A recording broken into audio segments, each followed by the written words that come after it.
وَتِلْكَ الْأَمْثَالُ نَضْرِبُهَا لِلنَّاسِ وَمَا يَعْقِلُهَا إِلَّا الْعَالِمُونَ۔ السلام علیکم ورحمۃ اللہ وبرکاتہ، نحمدہ ونصلی علی رسولہ الکریم، اما بعد، فاعوذ باللہ من الشیطان الرجیم، بسم اللہ الرحمن الرحیم، رب اشرح لی صدری ویسر لی امری واحلل عقدۃ من لسانی یفقہوا قولی۔ لو انزلنا هذا القرآن على جبل لرأيته خاشعا متصدعا من خشية الله وتلك الأمثال نضربها للناس لعلهم يتفكرون۔ ضرب الامثال کے سلسلے میں آج ہم ریاکاری کرنے والے کی مثال کے بارے میں پڑھیں گے۔ اس سے پہلے ہم نے اخلاص کے ساتھ اللہ کے راستے میں خرچ کرنے کے فوائد کے بارے میں مثال پڑھی۔ آج ہم دیکھیں گے کہ اس کے برعکس جو شخص ریاکاری سے کام لیتا ہے، احسان جتاتا ہے، دوسروں کو دکھ دیتا ہے کچھ دے کر، تو اس کا حال کیا ہے۔ ارشاد باری تعالیٰ ہے، یا ایھا الذین آمنوا لا تبطلوا صدقاتکم بالمن والأذى كالذي ينفق ماله رئاء الناس ولا يؤمن بالله واليوم الآخر فمثله كمثل صفوان عليه تراب فأصابه وابل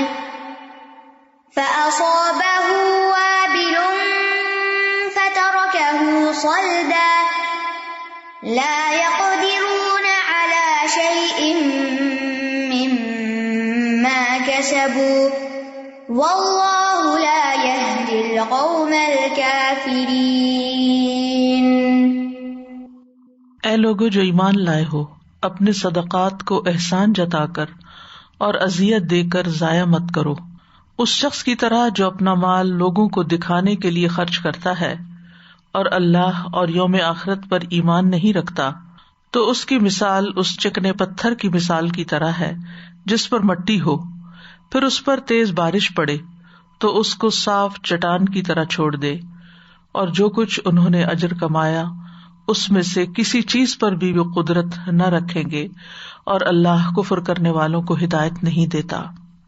سورۃ البقرہ کے اس حصے میں خرچ کرنے اور خرچ کرنے والوں کے بارے میں بہت سی باتیں آئی ہیں۔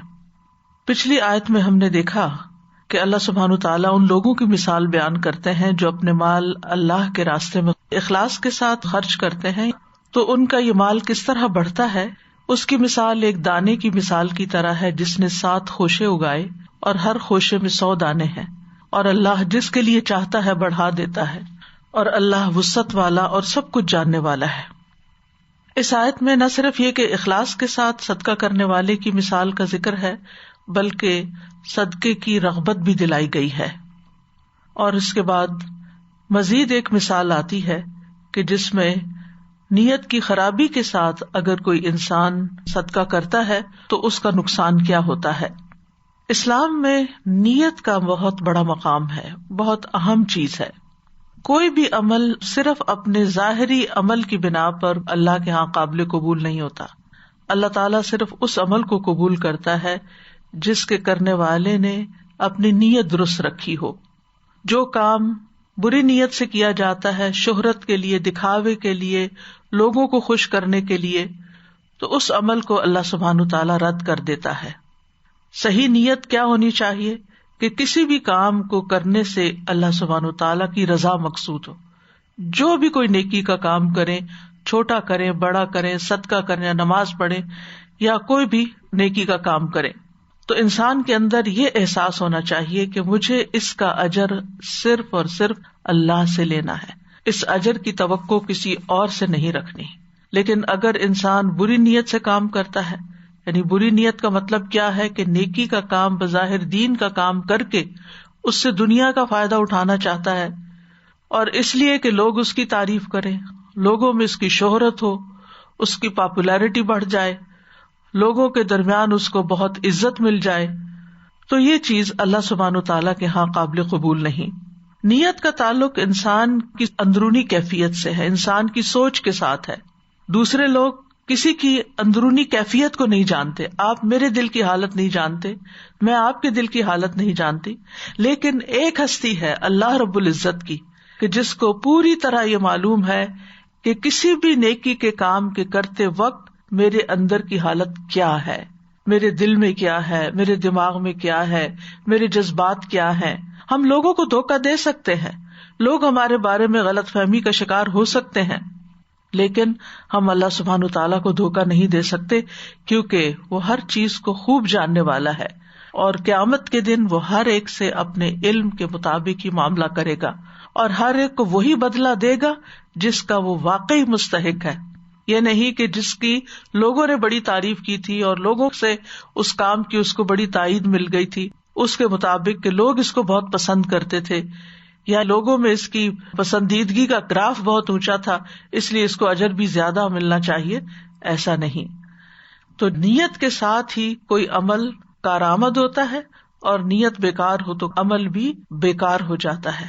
بری نیت یا ناقص نیت کے ساتھ جو بھی کام کیا جائے وہ بے قیمت ہوتا ہے، اس کی اہمیت یا اس کی جو وقت ہے وہ اللہ کے ہاں کچھ بھی نہیں ہوتی۔ تو جب کسی چیز کی اصل قیمت چکائی جائے تو ہی وہ صحیح چیز انسان کو حاصل ہوتی ہے۔ تو جس مقصد کے لیے آپ کوئی کام کرتے ہیں وہی چیز آپ کو ملے گی، دنیا کے لیے کرتے ہیں دنیا ملے گی، اور اس میں بھی ضروری نہیں کہ ساری دنیا ہی ملے، جو آپ چاہتے ہیں وہ سب کچھ مل جائے، لیکن اللہ کے ہاں تو صرف وہی چیز ملے گی جو آپ نے اللہ کے لیے کی، اللہ کو خوش کرنے کے لیے، اللہ سبحانہ تعالیٰ کو راضی کرنے کے لیے۔ تو اس تمہید کے بعد ہم اس آیت کو مزید دیکھتے ہیں کہ کون سی چیزیں ہیں کہ جو انسان کے صدقات کے راستے میں رکاوٹ بن جاتی ہیں، یا پھر یہ کہ ان کے ثواب کو ضائع کر دیتی ہیں۔ کیا چیزیں ہیں جو انسان کو گھیر لیتی ہیں اور انسان کی نیت کو خراب کر دیتی ہیں؟ تو ایسی چیزوں کی نفرت دلاتے ہوئے ان کی وضاحت کر دی گئی کہ انسان اس سے باز آ جائے۔ اسی لیے ہم دیکھتے ہیں کہ اللہ سبحانہ تعالیٰ نے پیچھے ایک آیت میں یوں فرمایا، الذین ينفقون اموالهم فی سبیل اللہ ثم لا یتبعون ما انفقوا منا ولا اذى لهم اجرهم عند ربهم ولا خوف علیہم ولا هم يحزنون قول معروف ومغفرۃ خیر من صدقۃ یتبعها اذى واللہ غنی حلیم۔ جو لوگ اپنے مال اللہ کے راستے میں خرچ کرتے ہیں، پھر انہوں نے جو خرچ کیا اس کے پیچھے نہ کسی طرح کا احسان جتاتے ہیں اور نہ کوئی تکلیف پہنچاتے ہیں، ان کا اجر ان کے رب کے پاس ہے، ان پہ نہ کوئی خوف ہوگا نہ وہ غمگین ہوں گے۔ اچھی بات اور معاف کر دینا اس صدقے سے بہتر ہے جس کے بعد کسی تکلیف کا پہنچانا ہو، اور اللہ بہت بے پرواہ اور بے حد بردبار ہے۔ تو ان آیات کے ایک تسلسل کے بعد، ایک سلسلے کے بعد اللہ سبحانہ تعالیٰ اس بارے میں بتاتے ہیں کہ خرچ کرنے کی دو حالتیں ہیں۔ ایک یہ کہ خرچ اللہ کے لیے کیا جائے، صدقہ اللہ کے لیے دیا جائے، اس کے بعد نہ احسان جتایا جائے نہ کسی کو تکلیف پہنچائی جائے، اور دوسری حالت کیا ہے کہ صدقہ دکھاوے کے لیے کیا جائے، دے کر احسان جتایا جائے اور پھر دوسروں کو تکلیف پہنچائی جائے۔ تو یاد رکھیے، احسان جتلانا اور تکلیف دینا صدقے کو باطل کر دیتا ہے، اور اس کے برعکس اخلاص جو ہے وہ صدقے کے ایک دانے کو بھی 700 دانوں تک بڑھا دیتا ہے۔ تو آیت کی وضاحت دیکھتے ہیں۔ فرمایا یا ایھا الذین آمنوا، حرف ندا سے بات شروع ہو رہی ہے، ایمان والوں کو پکارا جا رہا ہے، اے ایمان والو سنو، غور کرو، توجہ دو۔ اللہ کا جب حکم آئے تو سنی انسنی نہ کر دو، ایسے ہی اس سے نہ گزر جاؤ۔ اگر کسی اچھے کام کا حکم دیا جا رہا ہے، کسی خیر اور بھلائی کے کام کا، تو اسے کر گزرو، اور اگر کسی چیز سے روکا جا رہا ہے جو تمہارے حق میں نقصان دے تو اس سے رک جاؤ۔ تو یہاں پر روکا جا رہا ہے بنیادی طور پر ایمان والوں کو خطاب کر کے کہ لا تبطلوا صدقاتکم، اپنے صدقات کو باطل نہ کرو۔ باطل کا مطلب ہے فاسد۔ کہا جاتا ہے کہ یہ چیز فاسد ہے، یا کہا جاتا ہے یہ چیز باطل ہے، تو یہ فاسد اور باطل دونوں ایک ہی معنی میں ہے. تو ہر وہ کام، ہر وہ عمل جس کے نتیجے میں کوئی اثر مرتب نہ ہو یا کوئی نتیجہ نہ نکلے اس کا، وہ فاسد ہوتا ہے. یعنی آپ نے ایک کام کیا، مثلا کھانا بنایا اور اس کو جلا دیا، تو کسی کے بھی کام نہ آیا، کسی کا بھی پیٹ نہ بھرا، کوئی اس کو چکھ بھی نہ سکا. اور بہت دفعہ آپ ایسے تجربات سے گزرتے ہیں. یا آپ نے کوئی چیز بنائی، مثلاً آپ نے گلاس میں کوئی چیز بھر کے رکھی اور اتنے میں گلاس آپ کے ہاتھ سے سلپ ہو گیا اور سب کچھ ٹوٹ پوٹ کے اسپل آؤٹ ہو گیا، ختم ہو گیا، تو اس سے آپ کو کوئی فائدہ نہ ہوا. تو باطل وہ عمل ہوتا ہے جس کا کوئی فائدہ مند نتیجہ نہ نکلے، یعنی جس سے کچھ حاصل نہ ہو، وہ بیکار ہو، فضول میں جائے. خواہ وہ عبادت کا کام ہو، جسے کہتے ہیں نا اس کی نماز باطل ہو گئی، تو کیا مطلب ہے کہ یہ نماز ادائی نہیں ہوئی یا اس کا کوئی اجر و ثواب بھی نہیں ملے گا. اسی طرح حقوق العباد میں بھی اگر آپ کوئی معاہدہ کرتے ہیں اور اس کو پورا نہیں کرتے تو وہ باطل ہو جاتا ہے، یعنی جس مقصد کے لیے وہ کانٹریکٹ کیا گیا تھا وہ پورا ہی نہیں ہوا. بعض اوقات کہتے ہیں یہ بیع یا تجارت باطل ہے، یعنی وہ کمپلیٹ نہیں ہوئی، اس کا کچھ نتیجہ نہیں نکلا. تو عبادات کی ادائیگی میں بہت سی شرائط ہوتی ہیں، اور اگر وہ عبادت صحیح طریقے پر ادا کی جائے تو اس کے صحیح اثرات بھی، نتائج بھی سامنے آتے ہیں. مثلاً اگر کوئی عبادت ہم پر فرض کے درجے میں ہے یا واجب میں ہے تو اس کے نتائج کیا ہوں گے اگر ہم صحیح طریقے پر ادا کریں گے. مثلاً یہ کہ نمبر 1 ہمارا فرض پورا ہو جائے گا، یعنی ہم پر عبادت جو فرض کی گئی، جیسے نماز فرض کی گئی ہے، تو اگر ہم وضو کے ساتھ اس کی ساری شرائط ارکان کے ساتھ اس کو ادا کرتے ہیں تو گویا نمبر 1 ہمارا فرض پورا ہو گیا. نمبر 2 یہ کہ صرف فرض پورا نہیں ہوا بلکہ اس کا اجر و ثواب بھی حاصل ہوگا. اور نمبر 3 یہ کہ نہ صرف یہ کہ آخرت کا اجر و ثواب بلکہ نماز پڑھنے کے جو دنیاوی فائدے انسان کو حاصل ہوتے ہیں، اگرچہ ان کو سامنے رکھ کے نماز نہیں پڑھی جاتی لیکن وہ بھی حاصل ہوتے ہیں. مثلاً آپ وضو کرتے ہیں تو آپ پاک صاف ہو جاتے ہیں، آپ طہارت سے ہوتے ہیں تو آپ کے اندر ایک اچھی سکینت کی کیفیت ہوتی ہے. اسی طرح آپ جب نماز میں کھڑے ہوتے ہیں، ذکر کرتے ہیں، اس سے آپ کو سکون ملتا ہے. یہ دنیاوی فائدہ ہو رہا ہوتا ہے، اجر تو اپنی جگہ، لیکن ساتھ ساتھ آپ فائدہ بھی اٹھا رہے ہوتے ہیں. اسی طرح جب آپ مختلف ارکان کی ادائیگی میں اوپر نیچے ہوتے ہیں تو آپ کی ورزش بھی ہو رہی ہوتی ہے، اسٹریچز ایک طرح سے ہو رہے ہوتے ہیں، تو موومنٹس ہو رہی ہوتی ہیں. پھر وقت کی پابندی اور بے شمار دنیاوی فوائد ہیں جن کے لیے نماز نہیں پڑھی جاتی لیکن وہ ہوتے ہیں. اسی طرح زکوٰۃ ہے مثلاً، تو زکوٰۃ کی ادائیگی جو ہے وہ مال کو پاک کرتی ہے، فریضہ ادا کرتی ہے، آپ کے مال میں نشو و نما ہوتی ہے. پھر زکوٰۃ یا صدقات کے جو مزید فوائد ہیں کہ وہ مصیبتوں کو ٹالتا ہے، آپ کے رزق میں اضافے کا باعث بنتا ہے، جس کو آپ دیتے ہیں اس کے ساتھ آپ کے تعلقات اچھے ہوتے ہیں، آپ کو خوشی حاصل ہوتی ہے، ایک سکون ملتا ہے. تو یہ سارے فائدے حاصل ہوتے ہیں آپ کو. لیکن جب کوئی چیز باطل ہو جاتی ہے تو اس میں ہو سکتا ہے کہ وقتی طور پر آپ کو دنیاوی شہرت کوئی ملی، تھوڑی دیر کے لیے آپ کو بڑی تھرل ملی، اس کے بعد یہ کہ آپ بیٹھ گئے، بلکہ الٹا ریگریٹ اور ندامت اور دل کے اندر ایک پریشانی. یعنی یہی وجہ ہے کہ جب انسان اللہ کے لیے کام نہیں کرتا تو وہ کام اس کے لیے دیر پا خوشی کا باعث نہیں بنتا. آخرت میں تو خیر اس کے لیے ہے ہی کچھ نہیں، لیکن دنیا میں بھی وہ زیادہ فائدے کا نہیں ہوتا. تو بہرحال جب کوئی عمل باطل ہوتا ہے تو اس کا مطلب یہ ہے کہ ذمہ داری ہماری پوری نہیں ہوتی، ثواب حاصل نہیں ہوتا. اور اس کے کئی ایک اسباب ہیں، جس میں ایک سبب یہ ہے کہ کسی رکن یا شرط میں خلل واقع ہو، یا یہ کہ کوئی ایسی رکاوٹ آ جائے کہ جو عبادت پر اثر انداز ہو. تو یہاں پر فرمایا لا تبطلوا صدقاتکم، یعنی اپنے صدقات کو بیکار نہ کر دو، ضائع نہ کر دو. اور صدقات صدقہ کی جمع ہے. ہر وہ چیز جو انسان اللہ سبحانہ تعالیٰ کا قرب حاصل کرنے کے لیے خرچ کرتا ہے وہ صدقہ کہلاتا ہے. اور پھر اس کی تقسیم بھی ہے فرض صدقات میں، جیسے زکوٰۃ ہے، نفقات واجبہ ہے جیسے بیوی کا نفقہ ہے، یا اور جس کو دینا ہمارے ذمہ ہو اس کو دینا. تو وہ فرائض کی ادائیگی جو ہے مال میں وہ بھی ہے، لیکن اس کے ساتھ ساتھ نفلی صدقات بھی ہیں.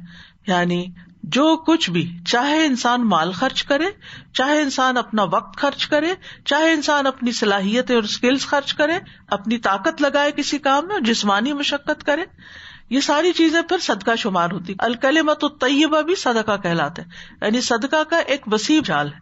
تو اس کا مطلب یہ نہیں کہ صرف اپنے مال کو ضائع نہ کرو، بلکہ اپنی ساری ایفرٹس کو اس طرح استعمال کرو کہ وہ آخرت میں تمہارے لیے بہت بڑے اجر کا باعث ہوں، اور ان کو اللہ سبحانہ وتعالیٰ کی خوشنودی کے لیے خرچ کرو۔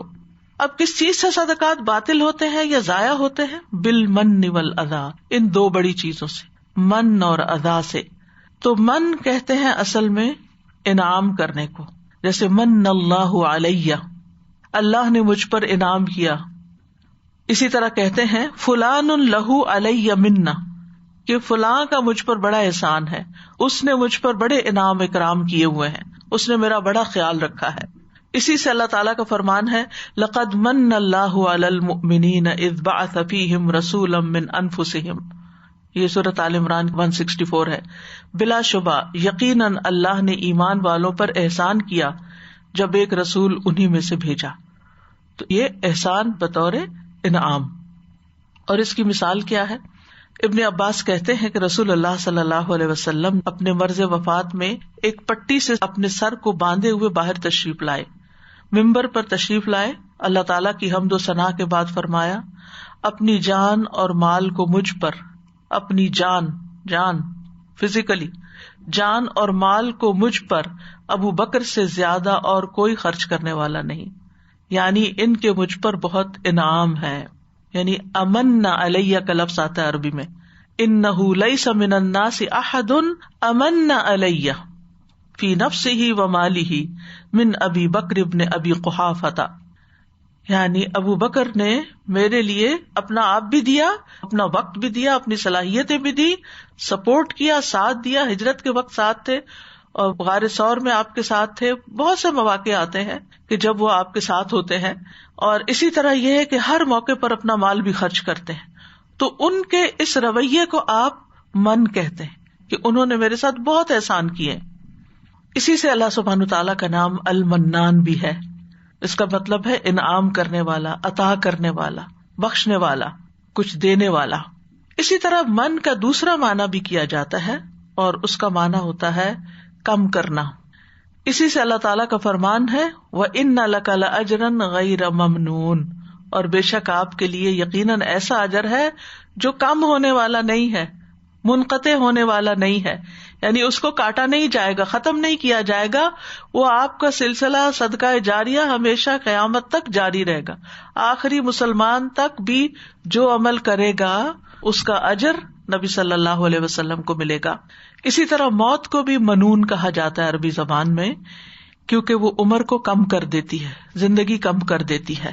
تو اس آیت میں من سے مراد کمی کرنا ہے، یعنی احسان جتلانا نعمت کو کم کر دیتا ہے، اس کے اجر کو ختم کر دیتا ہے، بے مزہ کر دیتا ہے۔ یعنی مثلاً آپ کسی شخص پر کوئی احسان کرتے ہیں، صدقہ دیتے ہیں، مال دیتے ہیں، پھر آپ اس پر احسان بھی جتاتے ہیں، تو آپ کیا کرتے ہیں؟ کمی کرتے ہیں، یعنی جو آپ کو کرنا چاہیے تھا نا پورا، وہ آپ نے نہیں کیا۔ یعنی اس سے پتا چلتا ہے کہ بغیر احسان جتلائے صدقہ کرنے کا معنی ہے کہ جس پر صدقہ کیا جائے اس پر احسان نہ جتایا جائے، اس کو اپنے احسان کی یاد دہانی نہ کرائی جائے، انعامات کو شمار کر کے نہ بتایا جائے، احسان کا اظہار نہ کیا جائے، کیونکہ اس کا نتیجہ بڑا خطرناک ہے، یہ انسان کے عمل کو ضائع کر دیتا ہے۔ یعنی ایک تو اس کام کا مزہ کم کر دیتا ہے، انسان کی عزت کم ہو جاتی ہے۔ اب دیکھیں کتنی کمیاں لاحق ہو جاتی ہیں، انسان کی اپنی عزت کم ہو جاتی ہے جب آپ کسی کو دے کے پھر احسان بھی جتانا شروع کر دیتے ہیں۔ دوسرا یہ کہ اس کے جو آپ کو وقتی دنیا کے فائدے ملنے تھے وہ بھی کم ہو جاتے ہیں، یعنی جس کو آپ نے دیا اس کے دل میں بجائے اس کے کہ آپ کی محبت عزت پیدا ہو، وہ الٹا آپ سے نفرت کرے گا، یعنی وہ آپ سے دور ہوگا کہ کس قسم کا یہ شخص ہے، مجبوری کے مارے شاید آپ سے کچھ لے لے لیکن آپ کی عزت اس کے دل میں نہیں ہوگی۔ اور اسی طرح اجر تو آپ بعض اوقات پورے کا پورا ہی ضائع کر دیتے ہیں، یا اس مقدار کے مطابق جتنا آپ من سے کام لے رہے ہوتے ہیں۔ آپ دیکھیے کہ کبھی احسان جتانے کا یہ عمل صدقہ کرنے کے ساتھ ہی ہو جاتا ہے یا کبھی اس کے بعد ہوتا ہے۔ کبھی انسان جب کسی کو کچھ دے رہا ہوتا ہے نا تو کہتا ہے یہ لیں اس رمضان میں یہ آپ کے لیے کھجور ہے، یاد ہے میں پچھلے رمضان میں آپ کے لیے فلاں کھجور لائی تھی۔ تو یہ جو ذکر کرنا نا وہ پچھلے رمضان میں جو میں نے آپ کو دیا تھا نا، یہ اسی قسم کا ہے۔ تو یہ اسی موقع پہ آپ نے اس کو احسان جتا دیا، یاد کرا دیا، یاد رکھو وہ میں پہلے بھی تمہیں دیتی رہی ہوں، بھولنا مت۔ تو یہ جو زبان سے یہ ایکسٹرا لفظ بول دینا ہے نا، یہ بھی احسان جتانے میں آ جاتا ہے، اور یہ اس عمل کا اثر یا اس کا اجر کم کر دیتا ہے. اور کبھی بعد میں بھی ہوتا ہے، یعنی مدت بعد آپ کسی کو کوئی بات یاد کراتے ہیں، اور پھر یہ کہ جب کوئی لینے کے لیے آتا ہے، مثلا کوئی قرض مانگنے آتا ہے یا کوئی اپنی ضرورت پیش کرنے کے لیے آتا ہے کہ مجھے اس چیز کی ضرورت ہے، تو آپ کہتے ہیں یاد ہے فلاں فلاں موقع پر بھی تم آئے تھے اور پھر میں نے تمہارے ساتھ یہ کیا تھا، یاد ہے میں فلاں موقع پر تمہارے ساتھ فلاں جگہ گئی تھی اور وہاں سے تمہیں یہ خرید کر دیا تھا، یاد ہے فلاں وقت، یاد ہے فلاں وقت. یعنی پچھلی بھولی بسری باتیں بھی دوسرے کو یاد کرانا، اور وہ سننے والے کا دل چھوٹا ہو رہا ہوتا ہے، اور وہ چونکہ ضرورت مند ہوتا ہے اس لیے مسکین بول بھی نہیں سکتا کہ بھئی بس کرو، اتنی یادیں نہ یاد دلاؤ. یعنی یہ کوئی گڈ میموریز نہیں ہے کہ انسان کسی مصیبت یا مجبوری میں کسی کے پاس جائے. تو یہ ہے ایک چیز جو انسان کے صدقات کو ضائع کرتی ہے. وَتِلْكَ الْأَمْثَالُ نَضْرِبُهَا لِلنَّاسِ وَمَا يَعْقِلُهَا إِلَّا